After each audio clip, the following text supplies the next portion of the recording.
its 40th anniversary, Nike transforms the Dunk Low into a lifestyle-ready icon with a Fall 2025 Wheat Suede makeover. Inspired by the Wheat Mocha Air Force 1 Low and Wolf Grade Dunks, the design trades its basketball roots for a rugged, Timberland-like aesthetic.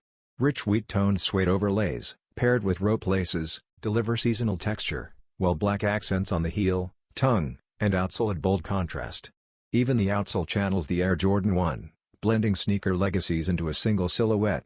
By replacing leather with premium suede, Nike ensures this Dunk Low works year-round for streetwear enthusiasts. Release details on Nike.com remain under wraps, but anticipation is high for this autumn drop. Combining heritage elements, seasonal color blocking, and modern materials, the Wheat Dunk Low promises to be a coveted addition, celebrating Peter Moore's 1985 design while evolving it for today's fashion-driven sneaker culture.